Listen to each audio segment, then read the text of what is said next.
Srijiva Gopal Bhatta Rasa Raghunat. Hare Krishna, Krishna Krishna, Hare Hare, Hare Ram, Ram Ram, Hare Hare.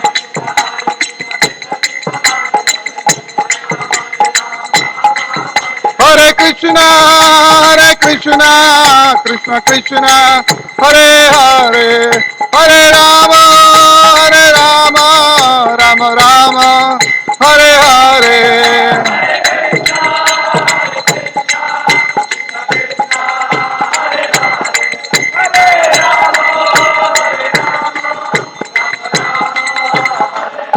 Jaya Gauranita, Gauranita, Gauranita, Jaya Gauranita.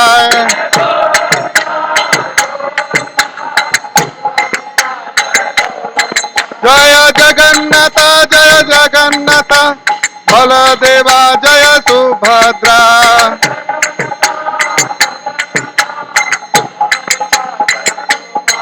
Jaya Kishore, Kishori, Jaya Kishore, Kishori, Jaya Kishore, Kishori, Jaya Kishore, Kishori.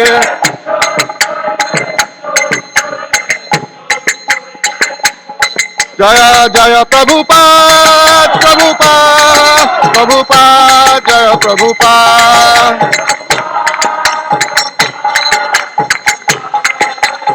Jaya Jaya Prabhupada, Prabhupada, Prabhupada, Jaya Prabhupada. Nitai Gaura Haribo, Haribo, Haribo, Gaura Haribo.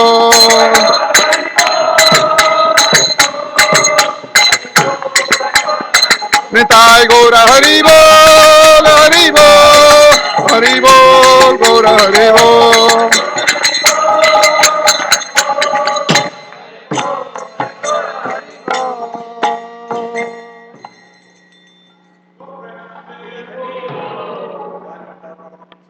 Acharya Ashtottara Sri Srimad Divine Grace, Srila A.C. Bhaktivedanta Swami Prabhupada ki jai.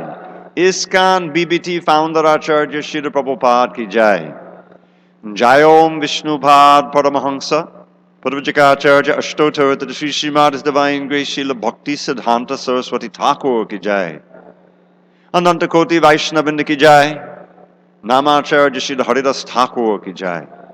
प्रेम श्री कहो श्री कृष्ण चैतन्य पवन नित्यानंद श्री अद्वैत गदाधर श्रीवासादि गौर भक्त वृंद की जाय श्री श्री राधा कृष्ण गोप गोपीनाथ श्यामा कुंड राधा कुंड गिरि गोवर्धन की जाय वृंदावन धाम की जाय नवद्वीप मायापुर धाम की जाय जगन्नाथपुरी धाम की जाय जगन्नाथ स्वामी की जाय गंगा मही की जाय यमुना मही की जाय तुलसी देवी की जाय भक्ति देवी की जाय Shri Harinam Sankirtan ki jai. Transcendental Book Distribution ki jai. Srila Prabhupada ki jai. Samaveta Bhakta ki jai. All glories to the assembled devotees. All glories to the assembled devotees. All glories to the assembled devotees. All glory to Shri Guru and Gauranga.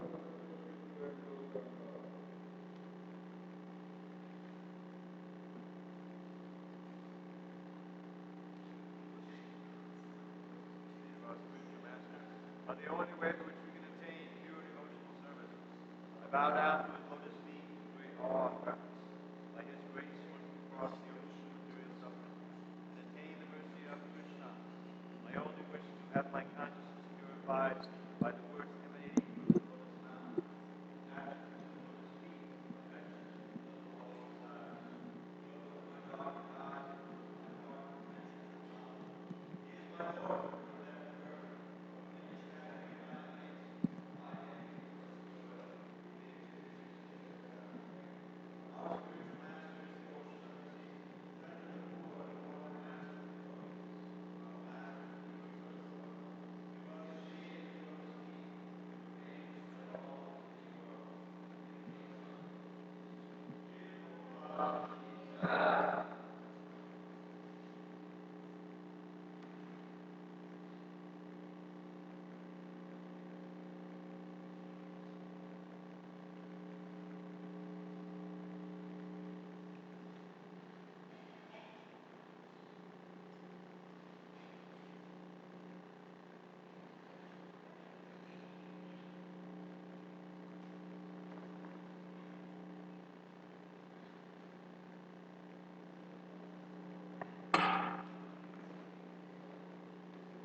Jaya Radha Madhava Kunja Bihari.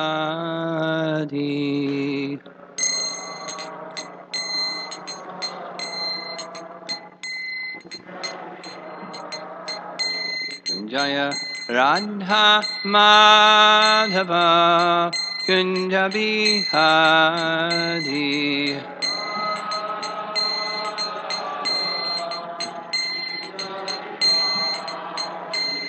Gopi Jana Balabha Girivardhari.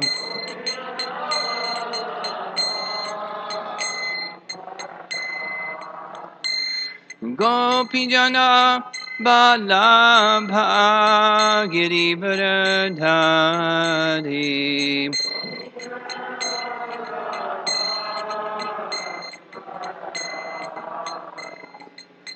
Jasodanandana Braja Janaranjana.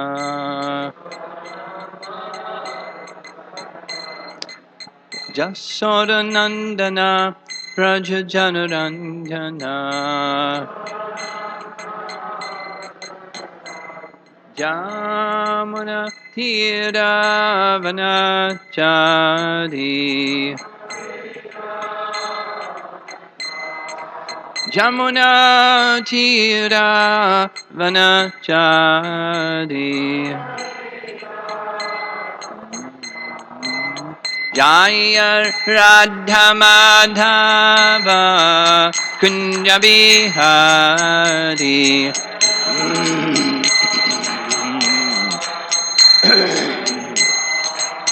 Jaya Radha Madhava Kunja Bihari. Madhava Kunja Bihari. Gopi Jana Malabha Girivardhari.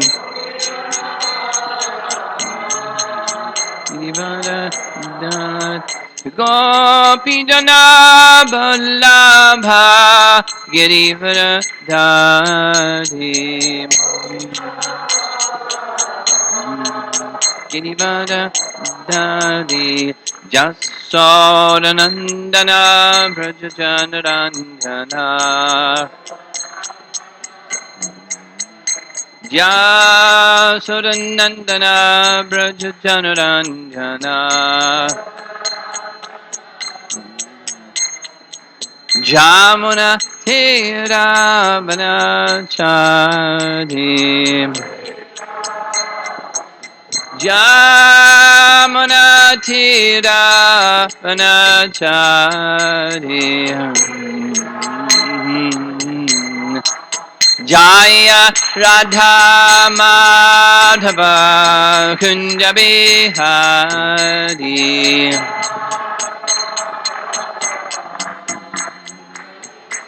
Jaya Radha Madhava Kunja Bihari.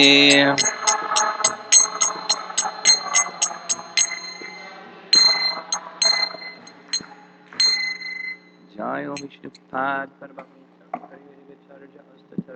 Srimad His Divine Grace A.C. Bhakti Vedanta Swami Ananta Koti Vaishnava Bhagavatam Ki Samveda Bhakta Vrinda Ki Nitai Gaur Premanandi. All glories to the assembled devotees, all glories to Shri Guru Ji Gauranga.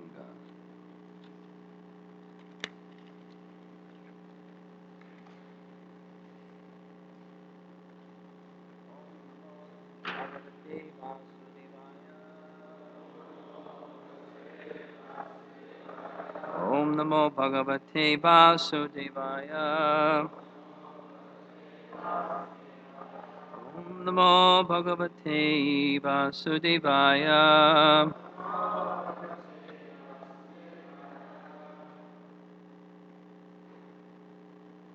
Reading this morning from Canto 1, Chapter 12, text number 3. Tad idam shrotamicchamo Gaditum yadi manyase Bruhina Shraddhananam Yasya Jnanam Adachutkaha Tadidam Shrotum Ichchamo Gaditum Yadi Manyase Bruhina Shraddhananam Yasya Jnanam Adachutkaha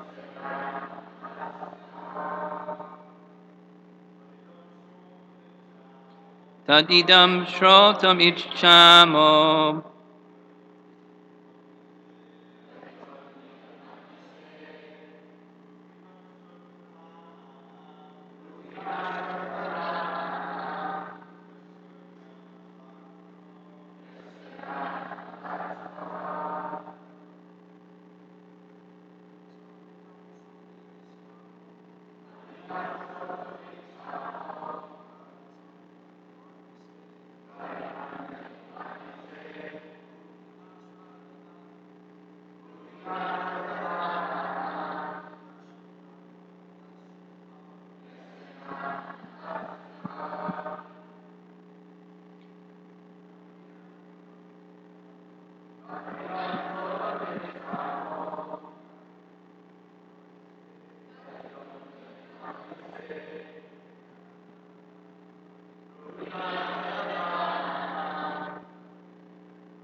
Ladies?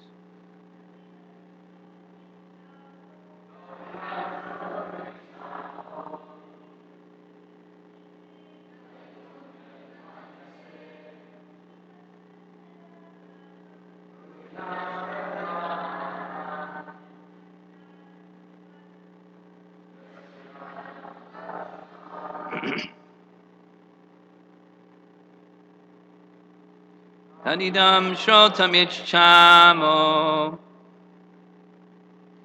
Taditam Yadi Manyase Rohina Shraddhananam Yasya Jnanam Adachchukaha Tat all idam this shrotum to hear ichchamaha all willing yaditum to narrate yadi if manyase you think bruhi please speak naha we shraddhananam who are very much respectful yasya whose jnanam transcendental knowledge adat delivered shukaha Sri Shukadev Goswami. Translation. We all respectfully want to hear about him, Maharaj Parikshit, to whom Shukadev Goswami imparted transcendental knowledge. Please speak on this matter.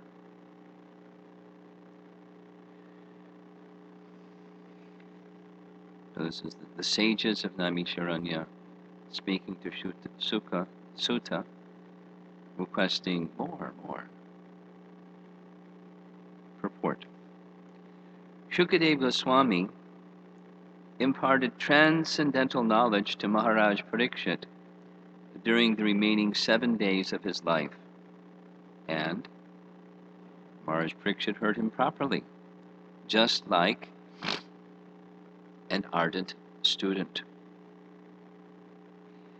The effect of such bona fide hearing and chanting of Srimad Bhagavatam was equally shared by both the hearer and the chanter. Both of them were benefited. Out of the 9 different transcendental means of devotional service to the Lord prescribed in the Bhagavatam, either all of them, or some of them, or even one of them, are equally beneficial if properly discharged. Maharaj Parikshit and Shukadeva Goswami were serious performers of the first two important items, namely the process of chanting and the process of hearing, and therefore both of them were successful in their laudable attempt. Transcendental realization is attained by such serious hearing and chanting, and not otherwise. There is a type of spiritual master, Prabhupada's got his boxing gloves on here, and disciple, much advertised in this age of Kali. It is said that the master injects spiritual force into the disciple by an electric current generated by the master, and the disciple begins to feel the shock. He becomes unconscious, and the master weeps for his exhausting his store of so-called spiritual assets. Such bogus advertisement is going on in this age, and the poor common man is becoming the victim of such advertisement. We do not find such folk tales in the dealings of Shukadeva Goswami and his great disciple Maharaj Parikshit. The sage recited Srimad Bhagavatam in devotion, and the great king heard him properly. The king did not feel any shock of electric current from the master, nor did he become unconscious while receiving knowledge from the master. One should not, therefore, become a victim of these unauthorized advertisements made by some bogus representative of Vedic knowledge. No, he's back to normal again. The sages of Naimisharanya were very respectful in hearing about Maharaj Parikshit because of his receiving knowledge from Shukadeva Goswami by means of ardent hearing. Ardent hearing from the bona fide master is the only way to receive transcendental knowledge, and gloves are back on again. No need for medical performances or occult mysticism for miraculous events. Back to the process is simple, but only the sincere party can achieve the desired result.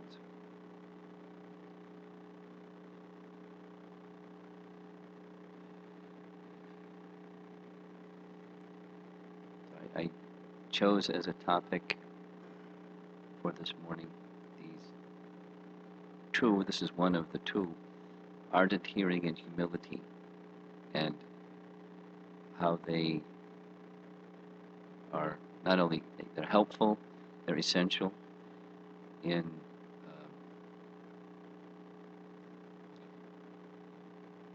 being the recipient of the full benefit, or the deliverer of the full benefit, or being involved in the process of reaching Krishna through transcendental sound vibration. I thought I would start with this word ardent that Prabhupada has used 3 times in the purport, and spend a little bit of time with just that adjective, ardent. Like our great acharyas do,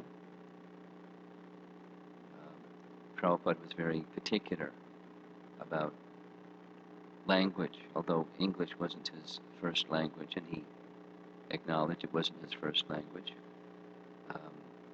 He had quite a command of English language. Bhakti Siddhanta, what to speak, Bhakti Siddhanta, his language was so precise. So precise that we're not used to using words that he used because they were too precise. We speak in the vernacular all the time.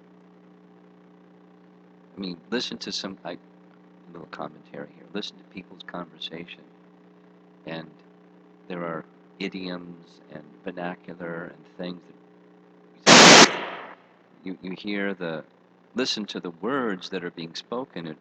It's distracting. It's not on point. Like, and then he said like, you know what I mean. So Bhaktisiddhanta was very economical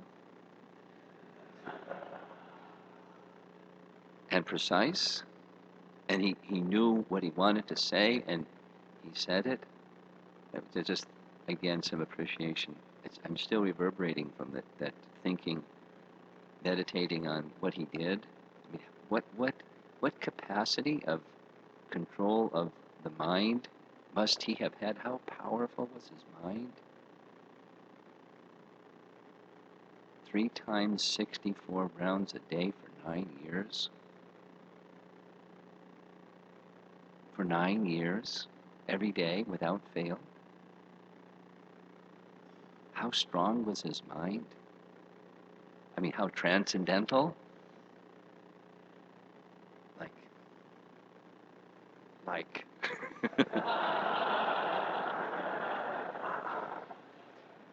So when he spoke, he knew what he wanted to say, and he knew the words he wanted to use to say. And Srila Prabhupada heard from him. Just again, some appreciation. Prabhupada said, I would sit and listen, and my brain was puzzled. And he was speaking in Bengali, and it was their first language. So, acharyas don't mistake in the words that they use. So this word ardent has a purpose.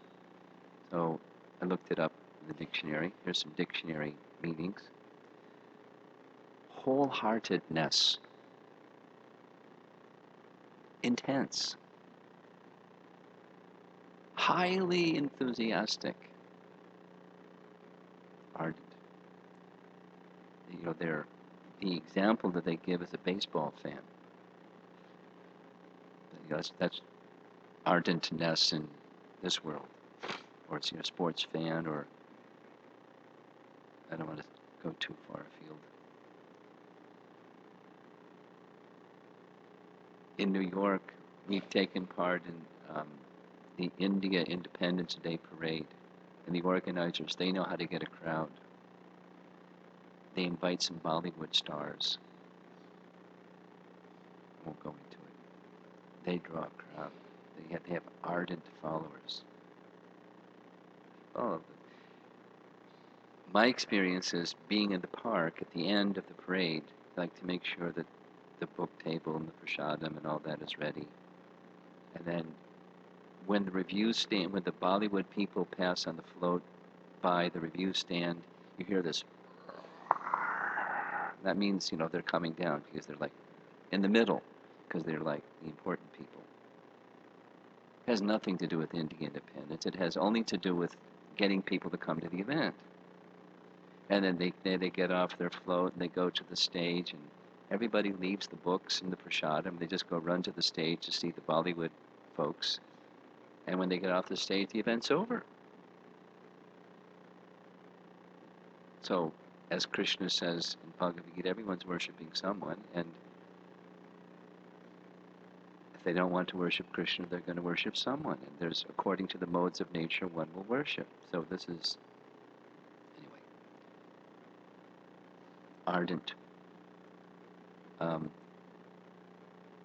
A comparable word used by Rupa Goswami in his Nectar of Instruction, or Upadeshamrita, is utsahan, enthusiasm. And according to Rupa Goswami, it's number 1 on the list of items that will enhance bhakti. Here in the purport, without which it's going to be very slow. maybe too slow, but very slow. And one will feel, oh, how come it's so slow? This is an operative principle, the utsahan, or ardentness, the wholeheartedness or intensity, or the highly enthusiastic way in which we take up devotional service. And something I very much like in Bhaktivinoda Thakur's commentary is a very simple point. Without a spiritual conception of who we are and the process of bhakti and the goal, enthusiasm isn't going to sustain. In other words, passion is the other kind. You know, the worshiper of the Bollywood star or the baseball or whatever it is, politician or something worldly, or go in the lower direction. And all these movies with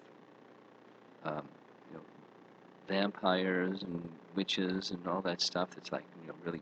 There's the mode of ignorance has its bhav also.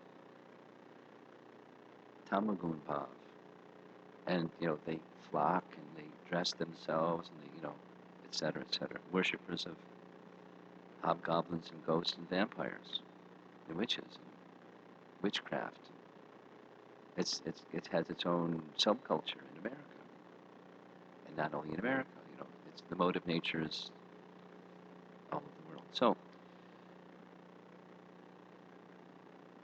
this is with a spiritual conception, then it's sustainable. It doesn't come and go. Enthusiasm doesn't come and go when it's on the spiritual platform. And that's exactly what we heard from Bhaktisiddhanta yesterday. But I'll just go through some other examples of how Prabhupada uses this word ardent. I did a little word search. And Prabhupada describes the intensity of Arjuna in his studying under Dronacharya. He was an ardent student of Dronacharya, so much so that he didn't even sleep. He was practicing his archery in the night, and then in the morning, and in the day, in the evening, and at night. And when Drona saw that, something happened. I mean, besides what Arjuna was doing, something happened from the teacher's side. And he decided, I'm going to make him the best. It's important because in devotional service, what is it? It's not our effort. I mean, we have to make effort. The wonderful Leela of Mother Jasoda trying to bind Krishna, and she's making effort. Prayasa. The word advice, jnane prayasa udapashina manta eva. Don't, abandoning efforts of speculative knowledge, but even in trying to do something in devotion, Mother Jasoda was trying to do something in devotion, but Krishna had a different idea. He wanted to go back to the storeroom and take some more butter and yogurt and feed it to the monkeys and, have fun. Mother Jasoda wanted to bind him. So according to Vishwanath Chakravarti Thakur, this is, anyway, his explanation is that Krishna exhibited two potencies that made it impossible for Mother Jasoda to be successful in binding Krishna. His Sva Shakti, who can stop Krishna's own potency, and Icha Shakti, he wanted to go in somewhere else, so she wasn't able to do it. But she didn't stop. She became fatigued. She began to perspire. She tried all means, and the other gopis were watching, according to the description in the Bhagavatam, and they were laughing. And the commentary says, Mother Jasoda, don't you get it? It's not meant to happen. Just this morning, you tied this little string around Krishna's waist and that little bell, and now it's not happening. You got all this rope. It's not going around his waist. And she was laughing. Mother Jasoda's laughing, and they were laughing, the commentary says. And Mother Jasoda was saying, it's very amazing. No matter how much rope I have, his waist is like that of a fist. And I have, I think it was 150 feet of rope, and it's not going around his waist. Very amazing. And the second is it's always 2 fingers too short. Not 3 or 4, but it's always 2. I get more rope and it's still 2. I get more rope, it's still 2. It's most amazing, and she was laughing. And the gopis were laughing. But she didn't stop. She continued her effort. The effort is needed. But when Krishna sees, it's immediately connected with this message of Ardent. When Krishna sees, just like when Drona saw, wow, how determined is Arjuna. I'm going to make him the best student. And he committed that. I will make you the best. Which later caused another concern when apparently Ekalavya knew something that Arjuna didn't know how to do. Little side note, we'll get back to the Ardent. But he was ardent, Ekalavya. Ekalavya was, for those of you who are not familiar, Ekalavya was a forest dweller, the son of the king of the forest dwellers. So he was like the prince forest dweller. And Ekalavya had an attitude. He wanted to become better than Arjuna, competitive spirit, not transcendental, the other kind. Like, I'm going to be better than you kind of spirit.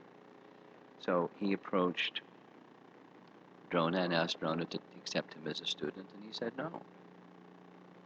So he went to the forest and made a statue or a murti of forest elements and worshipped that statue. And he was an ardent practitioner of skills too.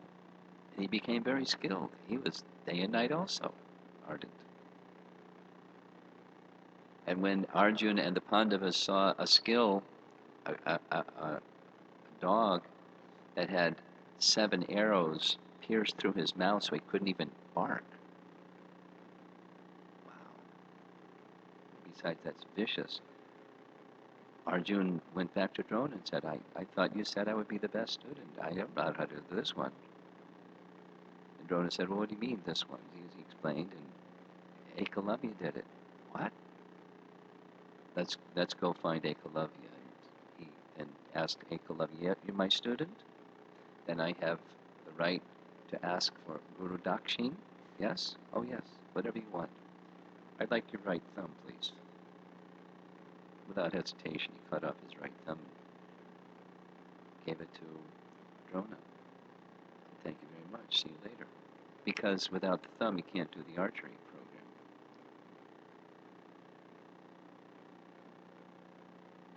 In that Bhaktisiddhanta Saraswati Thakur's commentary about that, he did a episode, not a full verse-by-verse commentary on the Mahabharata and these portions.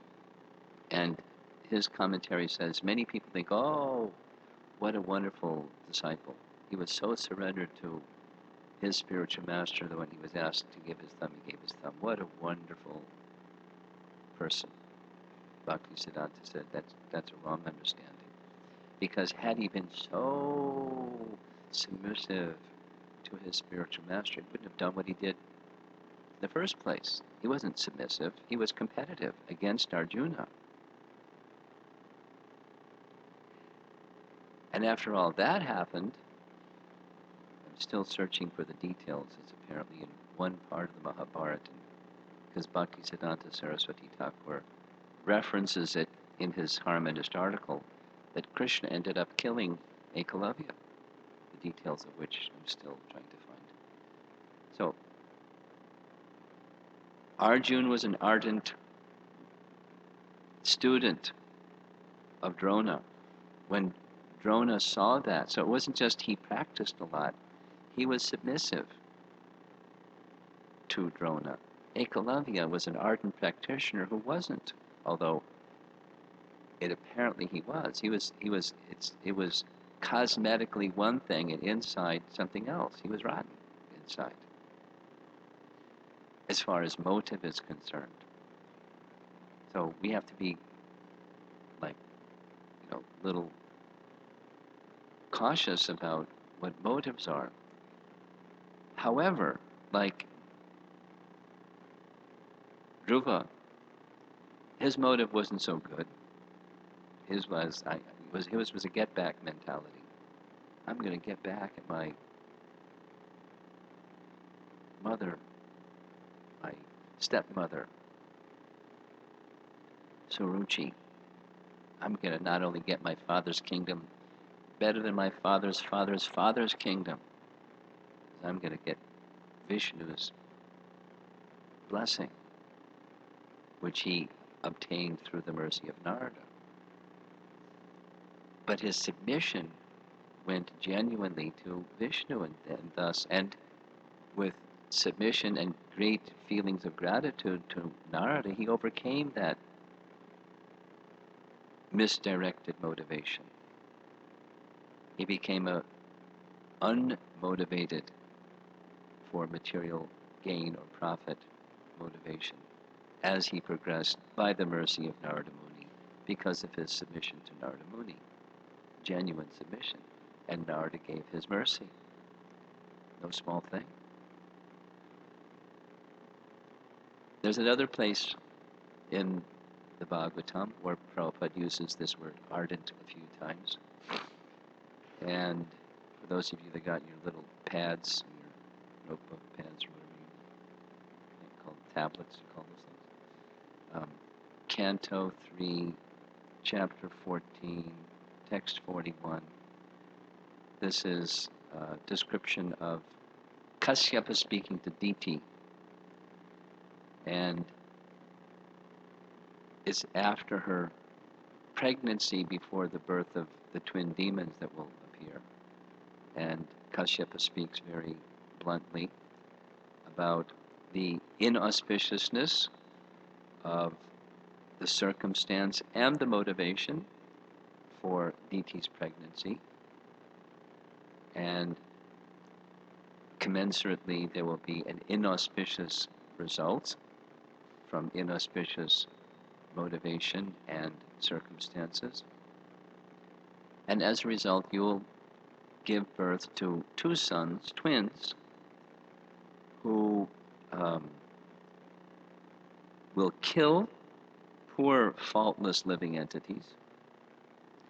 They'll torture women, and they will enrage great souls. So there you go, Diti. There's the consequences of all of this. And then the Supreme Lord will descend and annihilate them. So in the purport, Prabhupada uses this word ardent in the following way. He says, the Supreme Lord descends only to give relief to his ardent devotees. So, ardent devotees are those devotees who, even when there's obstacle, even when there's harassment and torture and torment and adversity, they carry on because they're not going to budge an inch from the lotus feet of the Supreme Lord in serving him. And it's very much like what Bhaktisiddhanta wrote, we read it, that the position of humility, that's the other part of what we're going to speak about, is one is completely fixed upon truth with a capital T, and one will not take shelter of any untruth, no matter what the circumstance. So it may be, whatever it may be, circumstance, but one will not depart from the truth. And understanding that ultimately the protection of the Supreme Lord is there, although it may not be the way that we would design protection. Protection is there. Transcendental protection is there. Maybe some difficulty will come, on the material plane. But transcendental protection will be there. One is assured. That's one of the symptoms, according to Padma Purana, the symptoms of surrender. Lord is my protector.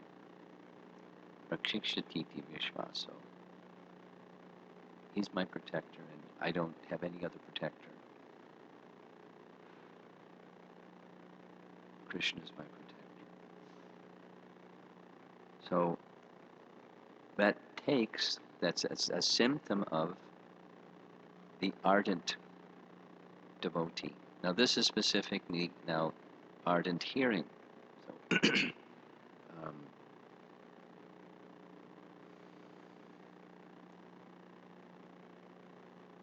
great eagerness.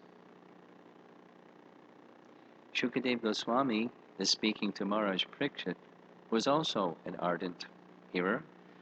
He has a good reason. He knows he's going to die in 7 days. Or thinking about Ajamila. Boy, was he ardent. He's sitting there hearing this Bhagavatam class between the Yamadutas and the Vishnudutas, and the outcome of which is going to be where he's going, the good place or the bad place. He was an ardent hearer of that message. And because he was an ardent hearer, all of his misgivings, all of his contaminations were taken away completely. The potency is there for that in these sound vibrations, as we were discussing yesterday evening, the spiritual sound or the Vishuddha Sattva nature of Krishna and Krishna Katha. It's Nijasarva Shaktis. As the holy name has all transcendental potencies, the message of Srimad Bhagavatam also has all transcendental potencies. So the variable is not in the sound vibration, the variable is what's in our heart. And the eagerness with which we're approaching that sound vibration. So now we'll go to the motivated. The motivated is, well, I don't like suffering. And so I'm going to listen really carefully.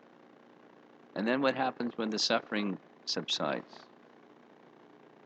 See you later, Krishna. Thanks a lot.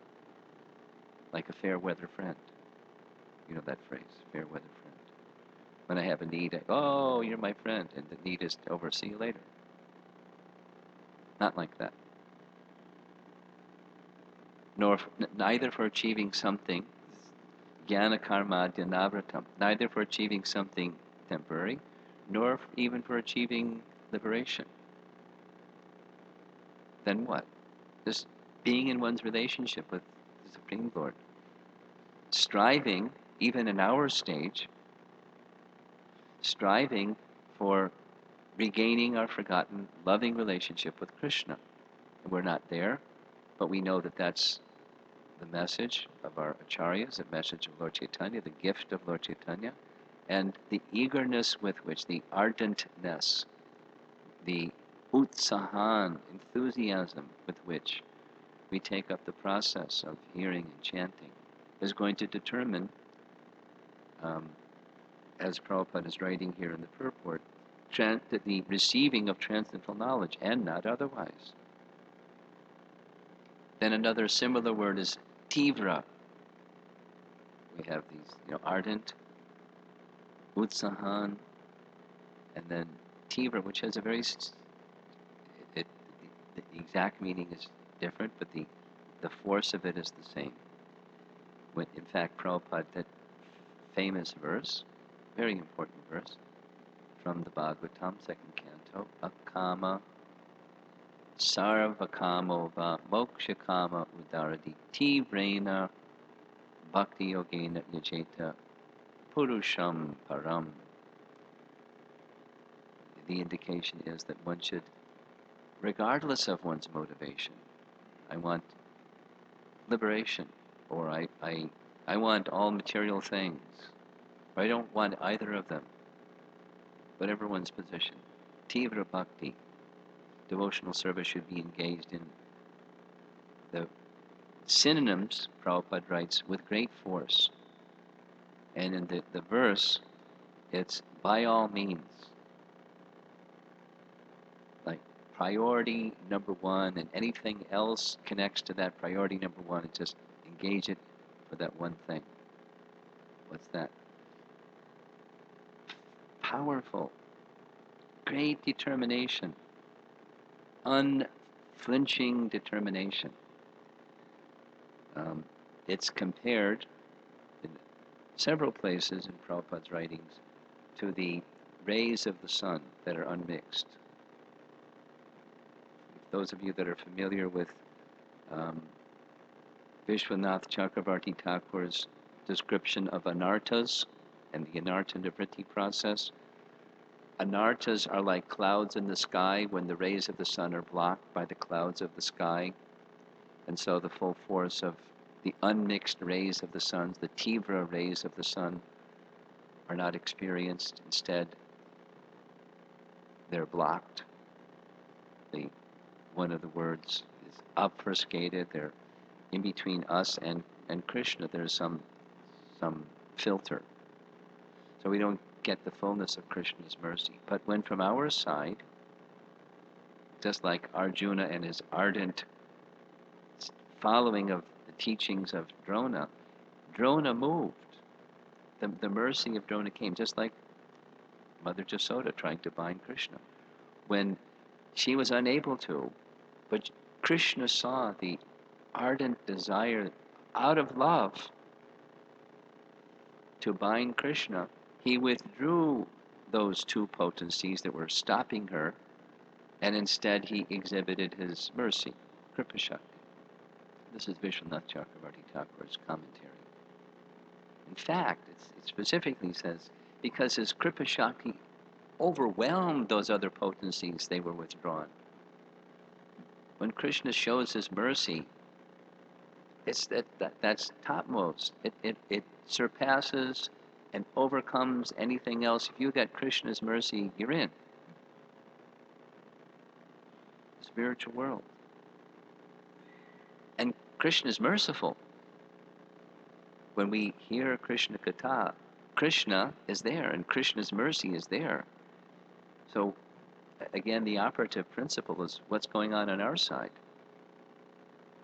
The eagerness, the degree of eagerness. And then again, that degree of eagerness depends upon having a spiritual conception. Exactly as Bhakti Siddhanta, with that question someone asked, according to Mahaprabhu, what's the primary duty of life? And he begins by saying, well, the first thing is you have to have a spiritual conception. Because otherwise, it's the error in a mathematical calculation at the very beginning. Every other calculation may be nice, but you're going to get the wrong answer. You have to go back to the beginning and have a spiritual conception. How do you get a spiritual conception? That depends on mercy too. Completely. And the speculative process, they don't bother with the proper conception. They're just going on their own rah-rah, sis, boom, ba, I've got a big intellect, I'll figure it out program. That's not, it's a failure before you even get started. Mogasha moga karma, no moga jnana vichetasaha. One's defeated before you even get going. You'll end up somewhere lost. Like listening to a GPS that keeps trying to tell you to go the wrong way. You had that experience? Do a U-turn. Anyway.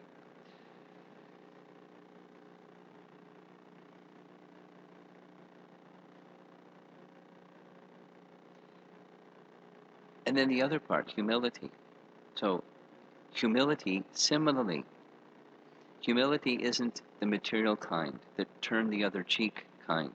Someone slaps you here, turn, let them slap you over there. Not that kind of humility.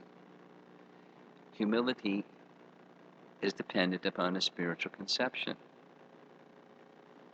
Humility means not just aham brahmasmi, I'm spirit soul, but in comparison to Krishna, very tiny. I'm fully dependent upon the fully independent. Before Krishna, I'm insignificant. Yet, in Rupa Goswami's language, not only I'm tiny, I've misused my free will, turned my back on Krishna and said, see you later, and I've been, through millions of lifetimes, and shamelessly I'm coming back and saying, please accept me.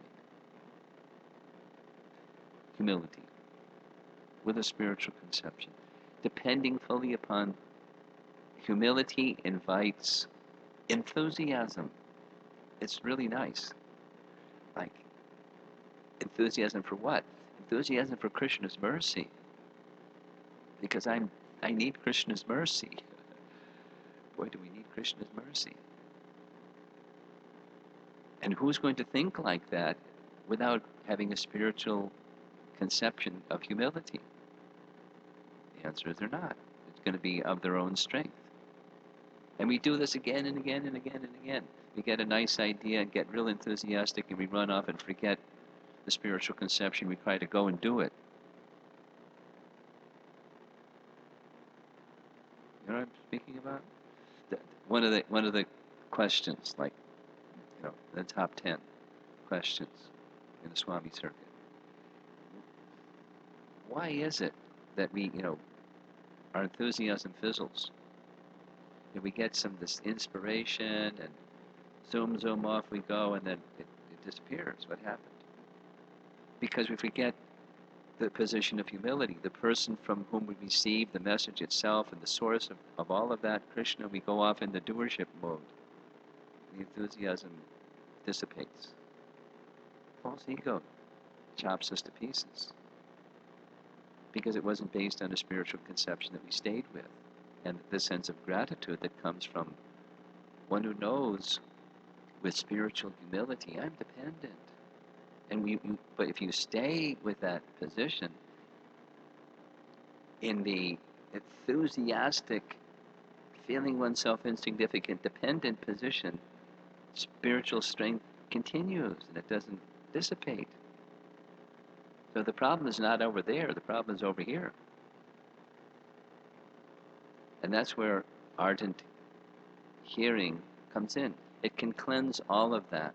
The potency is there simply if we hear in the right manner, with the right regard. It's, as the verse also says, Shraddhadananam. They have great respect. Shraddha means literally faith, but it's translated very much respectful. That's in the word for word. And it begins in the verse. We all respectfully. So it's like you're looking up with respect for the message and the person delivering the message and the subject matter. And stay in that position. That's our position. It's a nice position. It's exhibited by our great acharyas. Even they're in the stage of perfection. They have that high regard for Vaishnavas who are qualified. Even they're themselves fully qualified. It's their teaching. It's not like a show. It's their mood, and they're teaching us by their example.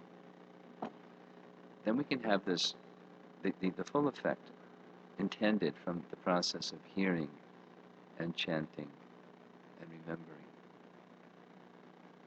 Hare Krishna. Any discussion? You have a hand over here? Put your hand up again.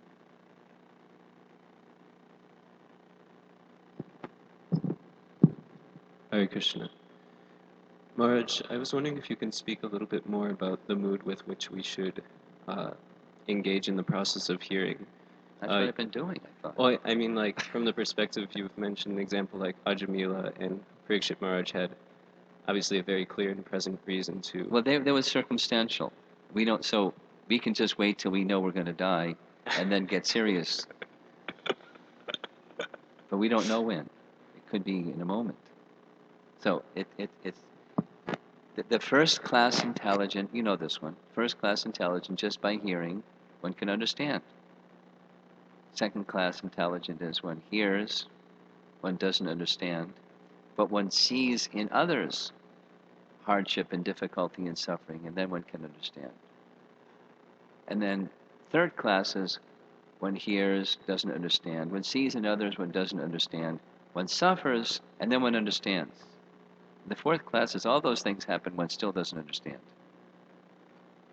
So, depending upon the grade of intelligence, recommended is just hear and understand. Go down the menu. See which one fits. Or, but strive, because that's what we're gathered here together for, is both quantitative and qualitative hearing and discussing these subject matters so that our consciousness is cleansed and lifted and so on.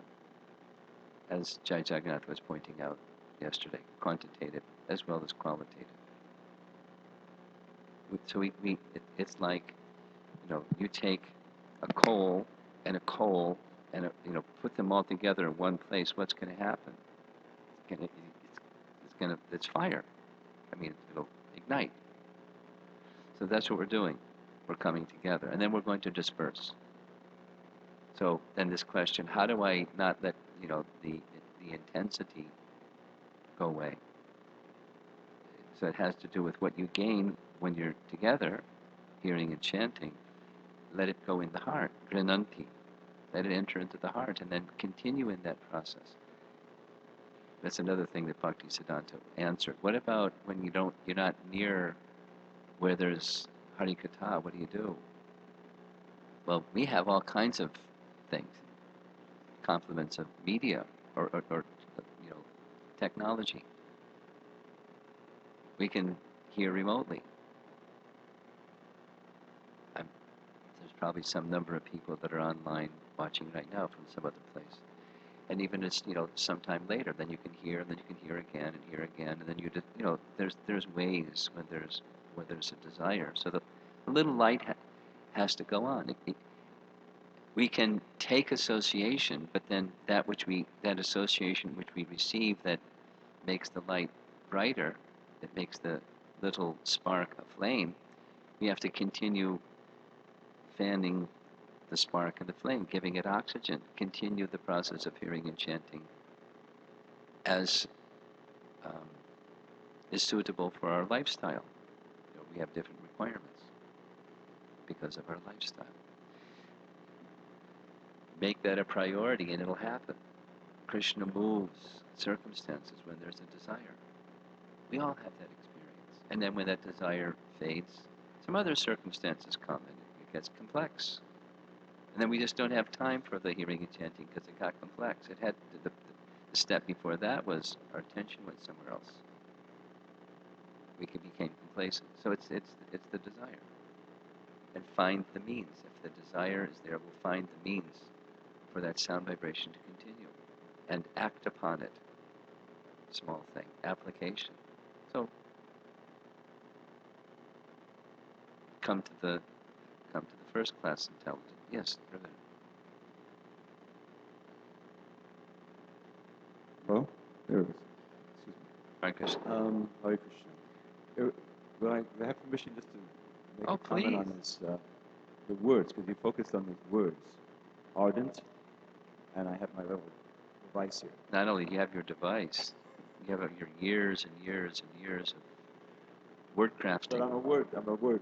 Yeah, he's an editor, so he knows about words. So first of all, the word ardent comes, it has within it warmth.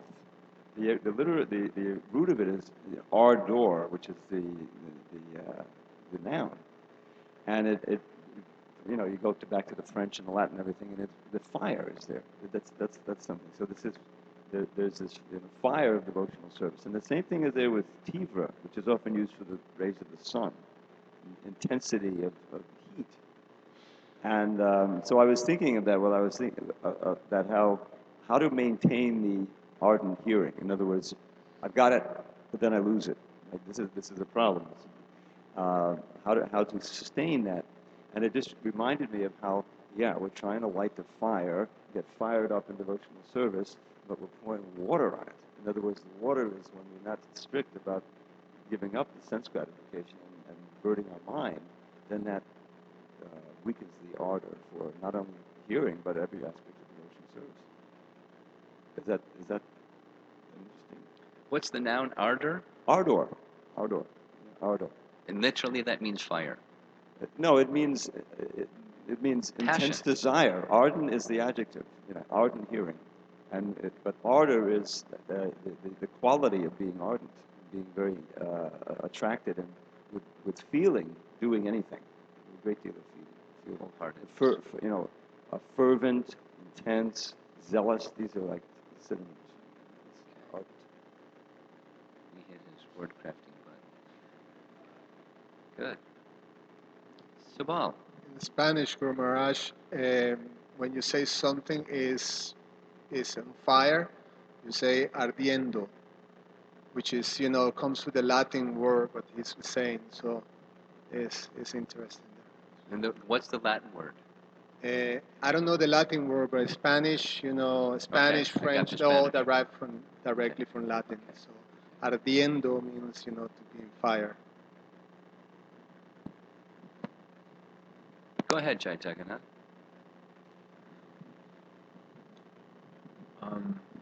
Sometimes we experience that our hearts are so much overwhelmed by the practical affairs of material existence, or perhaps the distracting affairs of material existence, that our own quest for the truth becomes more or less marginalized or sidelined in our heart, because the practical affairs are more pressing to us and seem more detrimental to our being than the spiritual affair, which we know is anyway one that's long in the making and so on.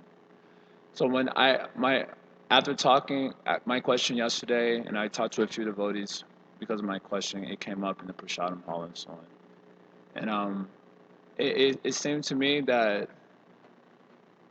we can be ardent about something when it's really our own quest for the truth, when we've really taken it up for ourselves, versus it's just good for us because we've heard it's good for us. Or when it's really something that we've taken up for ourselves as our own personal quest for truth.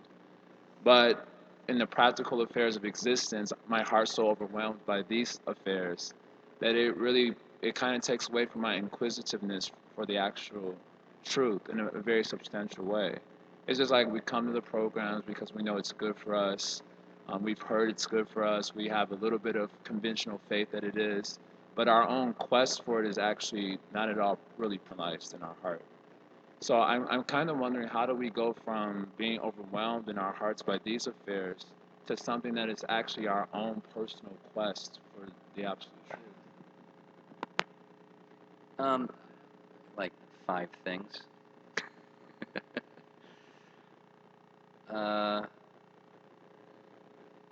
I'll repeat something that I said yesterday, because I believe it, and I studied it like meticulously at the end of Brahma Samhita, after Brahma has realized, his constitutional position, his personal relationship with Govinda as an eternal maidservant, and progressively the details of that, and all these wonderful prayers, he still got something going on. Of course, Krishna gave him that something, invested him with Srishti Shakti. But he's got this, I gotta build a universe. So the message is, once again, as yesterday, it does not interfere. It need not interfere. It need not interfere. So, I'll say it another way. It is a misconception, Jai Jagannath Prabhu, that practical affairs, by their very nature, are going to obfuscate or obscure or diminish quest for truth. The fire will be pouring water on it by doing the practical affairs. And therefore the solution is diminish practical affairs and increase the other ones. And that's the solution. That's not our teaching. It's not Sri Brahma Samhita's teaching. It's not what Chaitanya Mahaprabhu or Rupa Goswami teaches. Chaitanya Mahaprabhu says. Now, the other part of what I said was we have individual natures. We're not Lord Brahma. And, I'm not you and you're not, we're individuals. And therefore, as an individual, the solution, it's not just balance, it's like this question Nityapriya asked, and I picked up on it and spoke about it for the whole Sunday program, was what's our needs, what's our wants, and we have to have some internal introspection of, in order to be peaceful, what you need to be peaceful, and what he and she and that one need to be peaceful is unique. And so, being introspective, what is it that's like I need? So on the spiritual point, all I need is service to Krishna. I don't need these worldly affairs. Transcendentally, that's a fact. We don't need a body, but we got one because we had desires. And so now, how to manage that situation? And it's not, even for the same person, it's not the same throughout the course of one's life. It may not even be the same in the course of one day, but we want to be regulative to create a proper situation where those things, at least I feel I need, it has a place. I mean, there are people in this room and not in this room that have, unresolved emotional issues, and for them, they can't just tuck it under the rug and just move on. They just do more devotionals, more hearing and chanting, and it's gonna, it keeps, doesn't stay under the rug. So then that's a need. They have to address it, although it's only temporary. It's the same thing that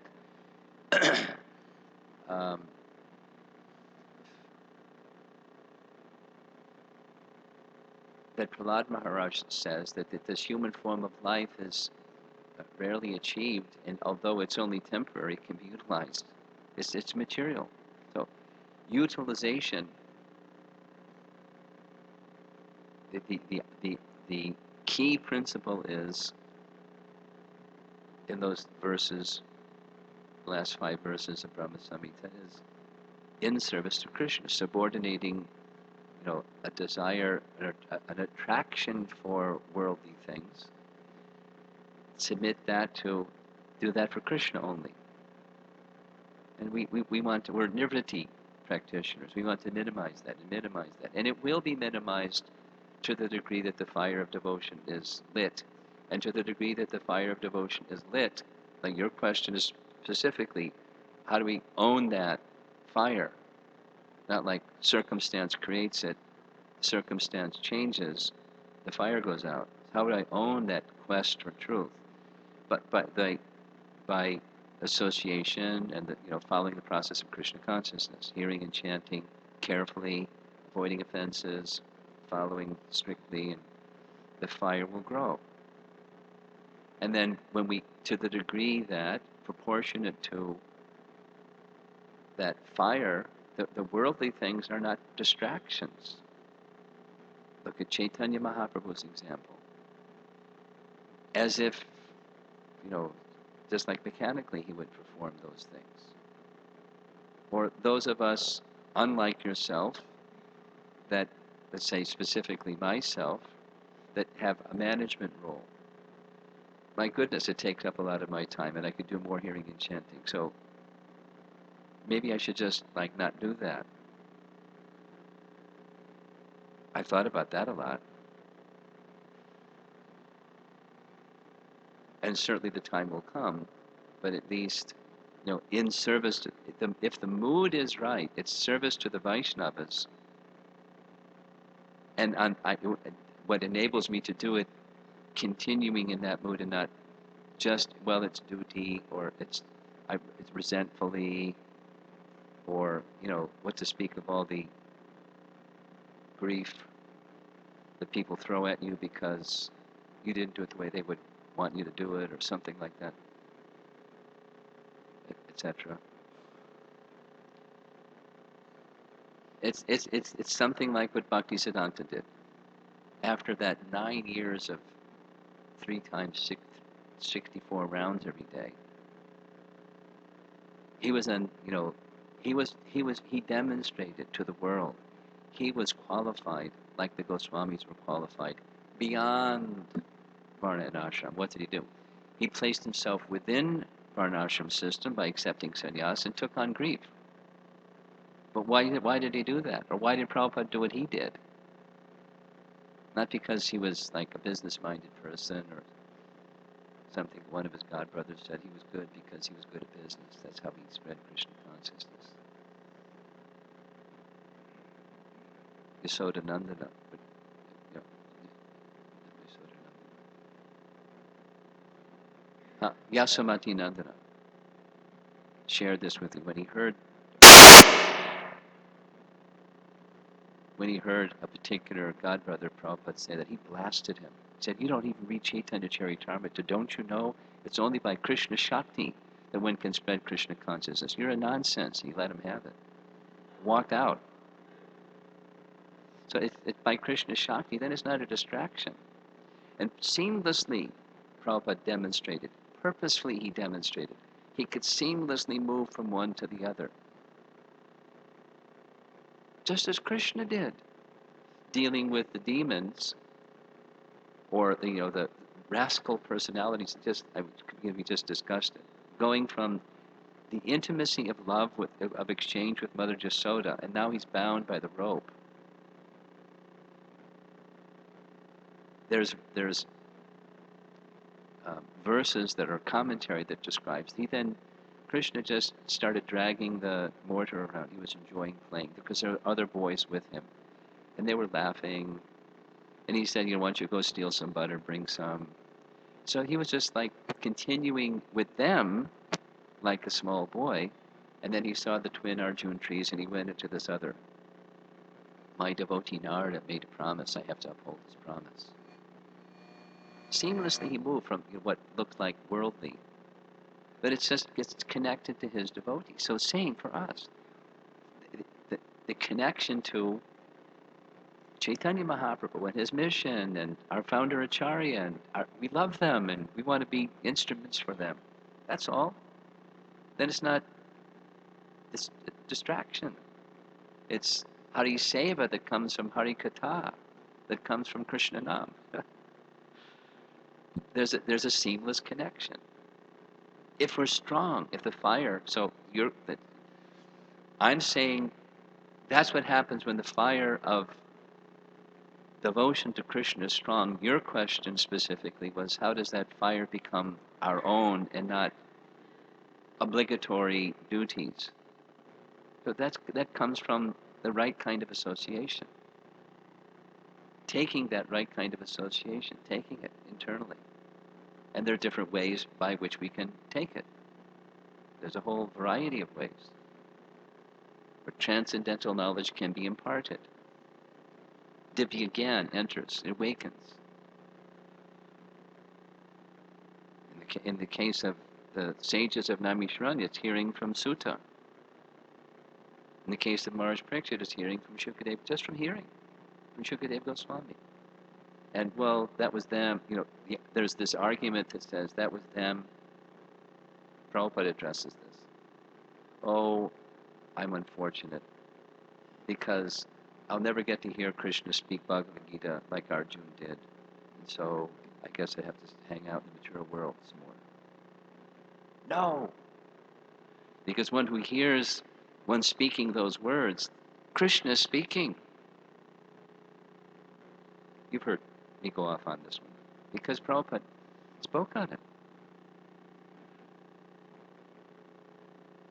It's not distraction of worldly duties. This is a theme that you speak about. It's like it bothers you because it bothers you, it comes up. You want to have it addressed. Tivra Bhakti transforms that into that which is, according to Brahma Samhita purport, as purifying as direct hearing and chanting. As purifying as. Not distraction, as purifying as. So we have different natures and different callings and different forces that are impelling us, inspirations from Krishna that are impelling us in different ways, and those that lead to, say, practical affairs. It's not mundane junk. It's transcendental devotional service, as purifying as. So, how do you get it? By proper association, properly receiving that descending gift, and from our side, striving to be very clear what that gift is, and opening our hands and opening our hearts and receiving it, taking it inside and living with it, growing it, cultivating it by the ongoing hearing and chanting process. Go ahead, you want to say something more? I wanted to clarify that I wasn't trying to emphasize or point out that this is mundane work. It's necessarily distracting, and therefore stupid. Give it up. Okay, thanks for that not- clarification, I'm because it not- sounded like it to me. Yeah, that's not what I was saying. Okay, What I was saying is that as I personally talk to devotees who are my friends and who are involved with outside world more than I am myself, then they often do express that they lose momentum in terms of their inner aspiration for Krishna consciousness, where it becomes like kind of, in the realm of their spiritual life, it becomes kind of like this routine work. I got to get up, got to chant my rounds, etc. And so my question, and I think you've answered it, okay. and I would just maybe ask a follow-up question to that. The question is, what can we do as a family of devotees for each other, especially those of us living nearby, to see to it that the inner momentum remains for transcendence, so that we don't feel ourselves collectively or individually overwhelmed by Thank you the for that practical affairs of clarification. existence. Helps a lot. Thank you very much for that clarification.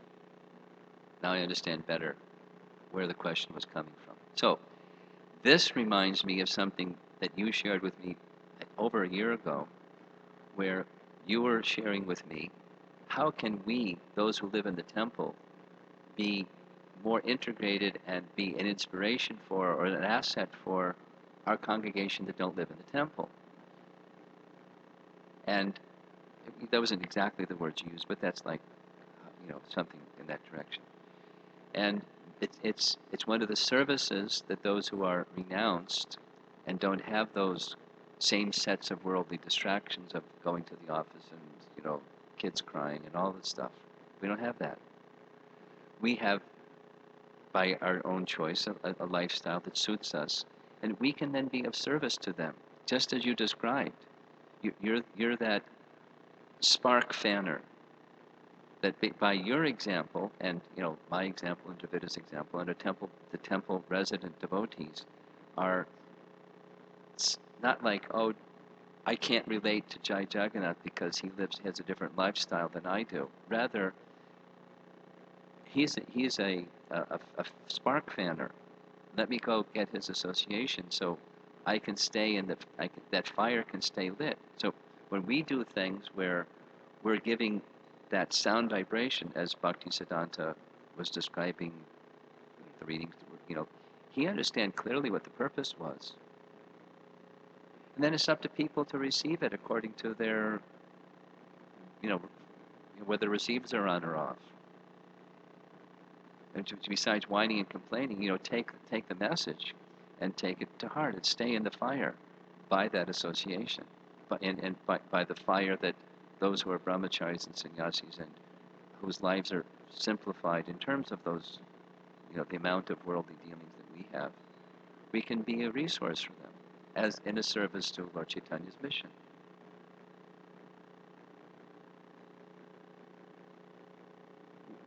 Again, one of the things that I read from Bhaktisiddhanta yesterday, he was asked a question towards the end of his life, what's going to happen? What will we do when you're gone? He said, go to the mandir and hear the Harikatha. That was his answer.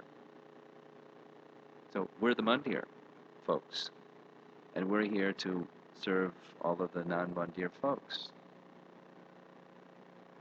We keep our fire lit and serve the other persons, and not just the congregation, the out there people. And just, do Harinam. and distribute books and hold functions and harikatha, just give Krishna abundantly, and then also selectively to those who say, I want some more. And then that's part of our seva. So that's an answer. Thank you very much for that clarification. It helped a lot. Anything over here? Yes, Krishnarcha. This is going to be a last question. It's 10 minutes before the hour. Romapada Swami, from what you spoke, having the proper spiritual conception, it seems I'm going to make a connection with that doing kind of I'm doing mentality that you brought up near the end. Now, when one is confronted with a task, a devotional task, then it's clear that, at least I observe, at certain times one has the sense that one is doing. Oh, yeah. And Standard. and I'm also connecting it with the other point that you brought up of the respect factor. I mean, in my own mind, whenever that emerges, I always see it as very disrespectful, at least to the deities yourself. And so I guess what I'm wanting to ask, when that emerges, that kind of sense of I'm doing, is it that the further hearing it will be strengthening that spiritual conception, Yes. so that that's not emerging? Or is it that one also needs to do some internal dialoguing to push it aside? Well, it's both of those and more, but it starts with hearing, and from the hearing, the light's on. Now, the light says, I have to monitor this. It's practice. It's knowledge defeating ignorance. So if the light's not on, ignorance is going to prevail. Darkness is going to be there. So then the inner, as you described it, the inner processing of things, that's needed. But it's not one versus the other. It's one following the other, and then other things in addition, like hearing carefully, regularly, attentively, striving to understand. Prabhupada would use those terms. Try to understand. And as we're trying to understand, it's not an intellectual matter, it's receive the descending knowledge carefully, properly, and then you use it. So keep the other false ego bhav away and do the other one. So I invest in one and withdraw from the other one. That's a consciousness factor that's being governed by proper knowledge. Withdraw from asat and place in sat. So there's an inner processor that has to be going on, but it starts with hearing. And if attachments are such that we do that some of the time, and in certain areas we don't do it at all because of attachments. And then we don't progress. We just stay stuck, like your wheel's spinning in the mud. Press the accelerator pedal and the mud just flies. You got to get out of the mud. You need some help. So then we need association and things like that. Someone to help us. So it's additional things, but it all starts with hearing. Stay with that, and it gives strength to the other things. That has to be in place, always. even when we're, kind of stuck. It has to be there. And as the other discussions are, there's a tendency when we're stuck or complacent or whatever that the hearing slackens, and then we're not even trying to go somewhere. We're just like being enjoyers of, so-called enjoyers of worldly circumstances, till it gets too painful again. Then we sit straight again. Or later, watch it. And then repeat over and over again. So it's hearing carefully, regularly. Nitya and Swacheshtita. Okay. Thank you very much, Prabhupada ki jai.